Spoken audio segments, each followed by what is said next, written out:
Taxpayers can feed invoice and other returns-related data in the offline utility either by manually entering the details directly into the tool or by entering them into the GSTN-provided standard Excel or CSV templates, and then importing those templates in the tool.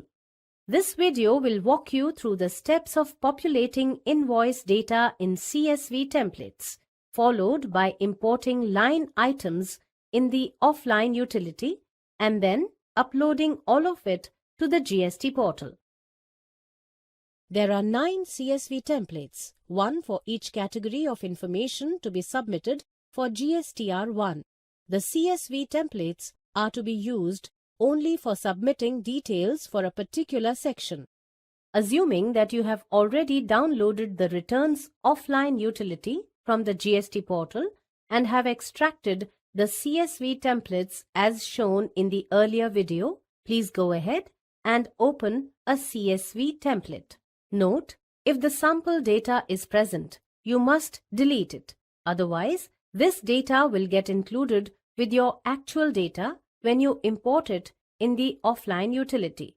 It is also advisable that you rename the template to reflect your GSTIN and the calendar month as applicable for your return. For demonstration purposes, let's explore the CSV template of B2B invoice category. My template already has some data in it, so you could see a real-life scenario of how the CSV file should look like after entering the details. Ensure that the CSV generated by your accounting software is similar to the format of the CSV template downloaded with the offline utility tool. Also ensure that the data entered in the CSV format meets the functional validation criteria given in the help instructions sheet of the standard Excel template. Non-adherence to the standard format will lead to errors while uploading data to the GST portal. Let's go ahead and import this template in the offline utility now. Assuming the utility is already installed on your computer, launch the utility by double-clicking its icon on your desktop. Click the New button in the first tab.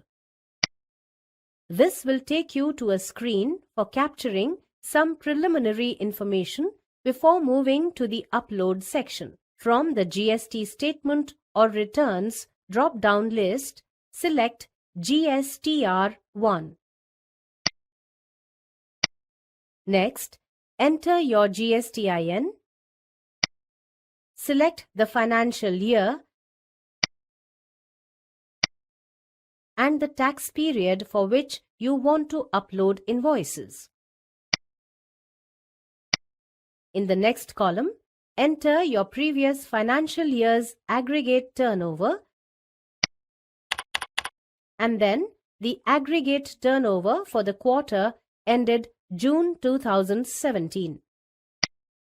If you are a new taxpayer and these fields are not applicable to you, then please enter 0. Make sure that the amount you enter here matches with the figures declared in the GST portal if entered already. Once done, click Proceed. On the next screen, click the Import Files button. In the Select section drop-down, select the category for which you are going to upload the CSV template. Based on my sample file, I'll select B2B invoice here. Then, click Import CSV and select the file. Accept the warning message and go to the summary screen to see the line items uploaded. Click the section name to view the captured line item details. You can edit or delete these line items by selecting them from the listing. Editing is allowed only for correcting the typing error and not for the original details of the invoice such as invoice number, date, etc. Likewise, you can repeat the same steps to enter more invoices or import CSV files of other sections also as required. The key factors that will be validated while importing the data are: 1. If supplying through an e-commerce portal, the state code of supplier GSTIN and e-commerce portal GSTIN should be the same.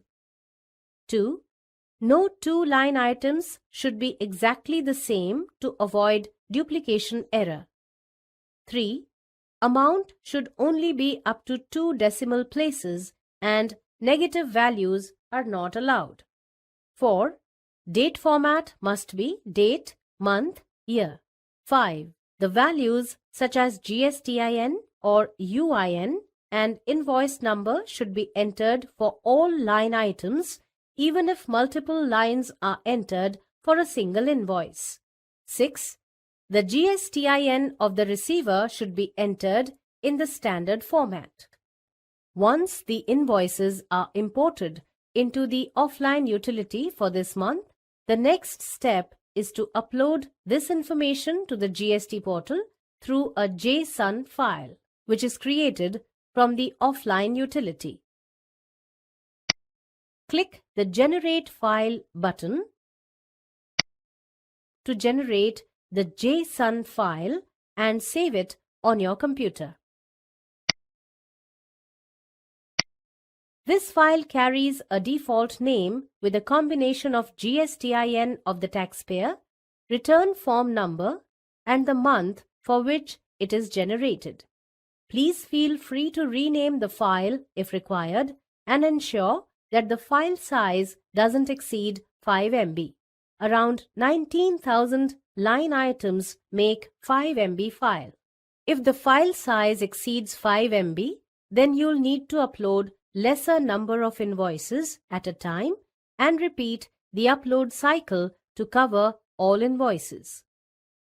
Once done, log in to the GST portal and find your way to the returns dashboard.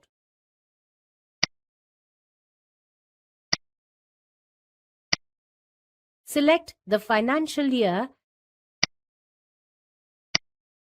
and return filing period as you did in the offline utility and click Search.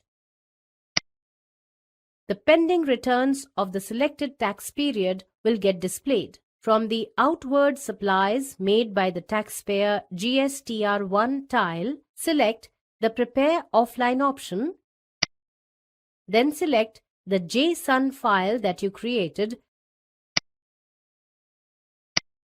and click Open. If the file is uploaded successfully, the system will display a message stating that your uploaded invoices are being processed along with a reference ID.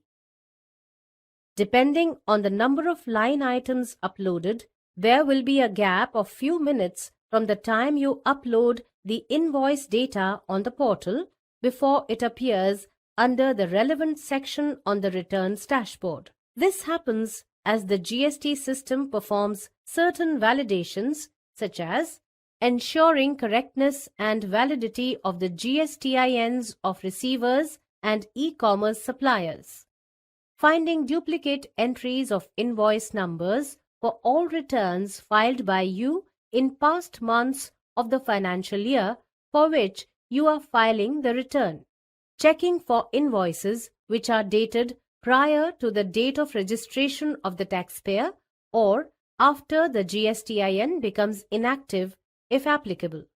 Verifying the invoice dates to ensure that they were not issued after filing of September GSTR3 return or the annual return of the previous year, whichever is earlier.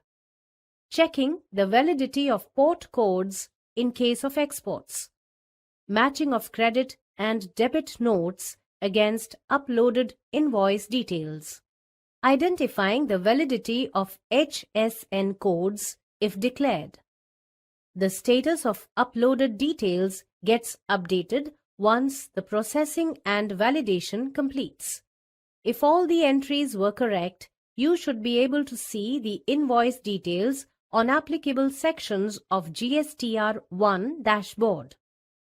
If the system detects errors in your data, or if you face any challenges with resolving the errors, please refer to the troubleshooting steps given in user manual and the help instructions sheet in the sample Excel template that came along with the offline utility.